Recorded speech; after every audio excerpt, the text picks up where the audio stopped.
இன்றைய வேத வாசிப்பு தானியேல் 2ஆம் அதிகாரம் 24 முதல் 30 வரை.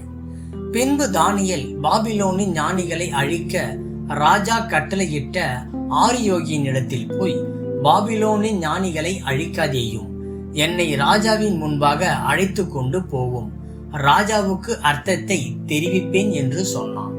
அப்பொழுது ஆரியோகு தானியேலை ராஜாவின் முன்பாக தீவிரமாய் அழைத்து கொண்டு போய், சிறைப்பட்டு வந்த யூதேயா தேசத்தாரில் ஒரு புருஷனை கண்டுபிடித்தேன், அவன் ராஜாவுக்கு அர்த்தத்தை தெரிவிப்பான் என்றான். ராஜா பெல்தேஷாத்தார் என்னும் நாமமுள்ள தானியேலை நோக்கி, நான் கண்ட சொப்பனத்தையும் அதன் அர்த்தத்தையும் நீ எனக்கு அறிவிக்க கூடுமா என்று கேட்டான். தானியேல் ராஜ சமூகத்தில் பிரதியுத்தரமாக, ராஜா கேட்கிற மறைபொருளை ராஜாவுக்கு தெரிவிக்க ஞானிகளாலும் ஜோசியராலும் சாஸ்திரிகளாலும் குறி சொல்லுகிறவர்களாலும் கூடாது.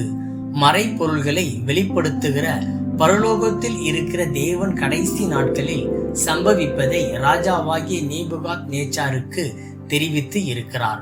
உம்முடைய சொப்பனமும் உமது படுக்கையின் மேல் உம்முடைய தலையில் உண்டான தரிசனங்களும் என்னவென்றால், ராஜாவே, உம்முடைய படுக்கையின் மேல் நீர் படுத்திருக்கையில் இனிமேல் சம்பவிக்க போகிறது என்கிற நினைவுகள் உமக்கு எழும்பிற்று. அப்பொழுது மறைப்பொருள்களை வெளிப்படுத்துகிறவர் சம்பவிக்க போகிறதை உமக்கு தெரிவித்தார். உயிரோடு இருக்கிற எல்லாரை பார்க்கிலும் எனக்கு அதிக ஞானம் உண்டு என்பதனால் அல்ல, அர்த்தம் ராஜாவுக்கு தெரிய வரவும் உம்முடைய இருதயத்தின் நினைவுகளை நீர் அறியவும் இந்த மறைப்பொருள் எனக்கு வெளியாக்கப்பட்டது. இன்றைய நற்செய்தி. அசாத்தியமான துணிச்சல். 1478ஆம் ஆண்டு இத்தாலி தேசத்தின் புளோரன்ஸ் மாகாணத்தை ஆட்சி செய்த லோரன்சோ டி மெட்டெசி எதிரிகளின் தாக்குதலில் இருந்து உயிர் பிழைத்தார். அவர் மீது நடத்தப்பட்ட அந்த தாக்குதலின் நிமித்தம் கோபம் கொண்ட அவருடைய தேசத்து மக்கள் எதிர் தாக்குதல் நிகழ்த்தினர். நிலைமை மோசமாக கொடூர மன்னனான முதலாம் பெரண்டோ லோரன்சோவின் எதிரியானான். ஆனால் லோரன்சோவின் துணிச்சலான செயல் சூழ்நிலையை தலைகீழாக மாற்றியது. அவன் அந்த கொடூர மன்னனை எந்த யுத்த ஆயுதமும் இல்லாமல் நேரில் போய் சந்தித்தார். இவரின் இந்த வீரமும் துணிச்சலான செயல் அந்த கொடூர மன்னனின் மனதை மாற்றி யுத்தத்தை முடிவுக்கு கொண்டு வந்தது.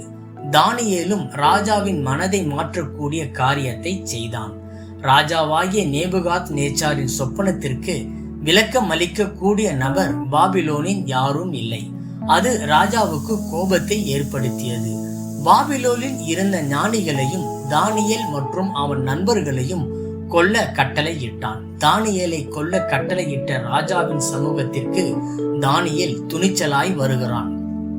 நேபுகாத் நேச்சாருக்கு முன் அந்த சொப்பனத்தை வெளிப்படுத்திய தேவனுக்கு மகிமை செலுத்துகிறான். தானியேல் அந்த சொப்பனத்திற்கு விளக்கம் அளித்த பொழுது நேபுகாத் நேச்சார் தேவர்களுக்கு தேவனும் ராஜாக்களுக்கு ஆண்டவரும் ஆகிய தேவனுக்கு மகிமையை செலுத்துகிறான். தேவன் மீதான விசுவாசத்தில் ஊன்றப்பட்ட தானியேலின் இந்த அசாத்தியமான துணிச்சல் அவனையும் அவனுடைய சிநேகிதர்களையும் மற்ற பாபிலோனிய ஞானிகளையும் அன்றைய தினம் உயிரோடு காத்தது. நம் வாழ்விலும் சில முக்கியமான செய்திகளை சொல்ல துணிச்சலும் தைரியமும் நமக்கு அவசியம். தேவன் நமக்கு ஞானத்தை அருளி என்ன சொல்ல வேண்டும் என்பதையும் அதை நேர்த்தியாய் சொல்லக்கூடிய தைரியத்தையும் அருளி நம்மை வழி நடத்துவார்.